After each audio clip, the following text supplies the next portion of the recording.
What's up, guys, and welcome back to day 7 of our 15-day streak, all the way up to and through Bash to the Future. If you guys haven't checked out yesterday's video, go do that. But if you're too fucking lazy or you just don't have the time, then we'll give you a quick rundown.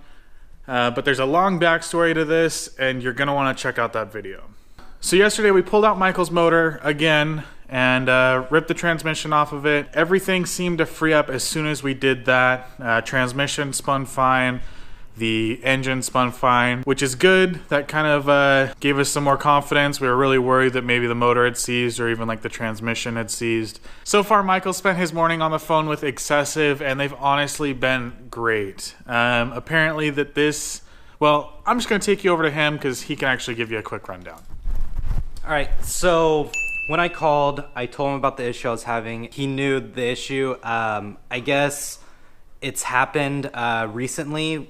They found out about 2 months ago, which before 2 months was when I bought the kit. I guess they got a bunch of these pilot bearings in. They weren't the right size or the ones that they had before. They've had a lot of complaints about this. They had a guy call in that was trying to get their car ready for Super D. Basically, same problem. It's too long. So normally, they've been shaving off about thousandths of an inch to do the fix. So that makes me feel a whole lot better. He told me I can't get you one, within 7 days.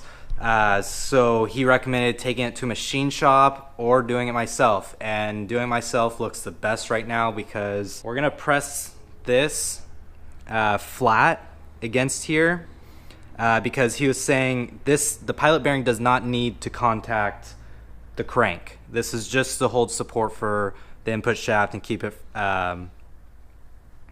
balanced. This side should be flat against here, like how it was when I got it. Once we press this all the way flat, we're gonna shave this down completely flat. It should work once we get that all done. I'm stoked. It shouldn't take very long. I'll probably take off the headers once we start putting the transmission on because it was a pain in the ass to get the transmission off. We fought it. Yeah, I'm happy. I'm happy. We gotta get back on schedule. We still have 6 days and there's still a lot to do on the car. This morning I did feed the hydro line. Just need to put fluid and bleed the brakes there and then put all the suspension and finish the wiring and it should be done. All right, so just like that in 10 minutes probably, got that pressed down flat and that flat. So now we just gotta throw everything back together and hopefully we don't have the same issue.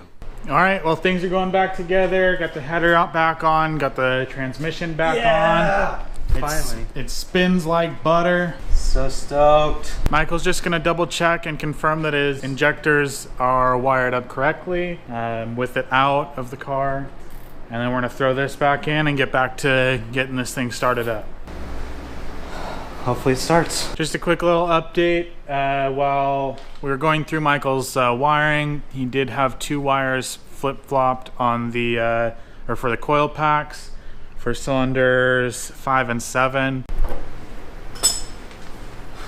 All right, so engine is back in much faster with Aaron here.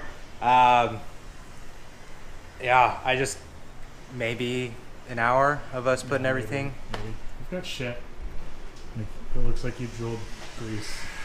Sorry, I was underneath the car. So engine's back in. We're not gonna put the spark plugs in yet. We're gonna crank over the engine, make sure it turns over and starts pumping oil through the oil pump.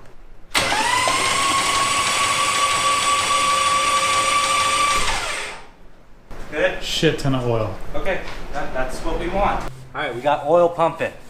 That's good. And did you hear how much better this thing turned over? These are fiberglass insulation for heat. Normally for spark plug coil wires. These lines are really close to the headers, so we're throwing them down just so it doesn't melt the fuel line. All right, coil pack's on, fuel line's on, MAF is on. Should be able to fire it up now.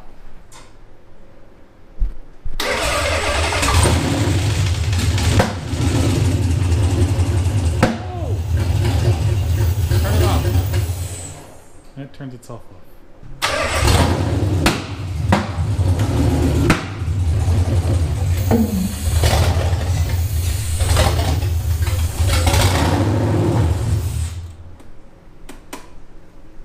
God fucking damn.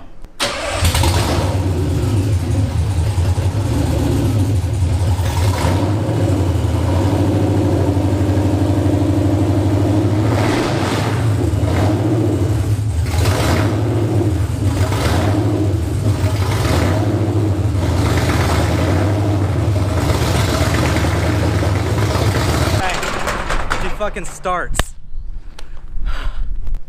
Relieved? So relieved. Now I'll just get the kinks out with the time.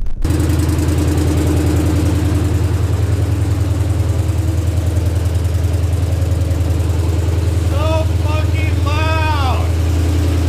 Fuck yeah! Look at this shit.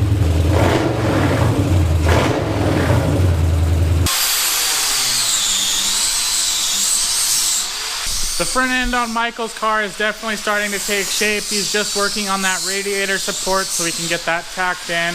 I gotta take off here pretty soon to go to a birthday party. So we wanna get that tacked in so that tomorrow we can kind of work on that a little more. Once I leave, Michael's gonna take over.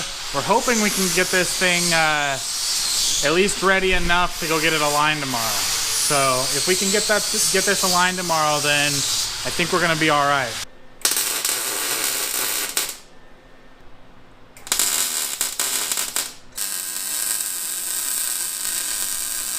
All right, so I got this all welded up, notched.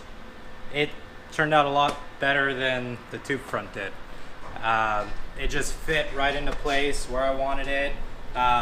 It looks like it's a little off for the back, but my radiator is mounted off. So whatever, it's even with the bottom bar, which is all that matters. I will see you guys tomorrow. I hope you guys are enjoying it, but Michael's gonna take over from here, and yeah. Sounds like a plan, Stan. All right, so I got started on the suspension. I got the preload all set on my coilovers there in the front. I still have to do the rears, but to get the suspension on, I have to unbolt the tension rod brackets from the lower control arms, because they're just too much of a pain in the ass to put in with them bolted up.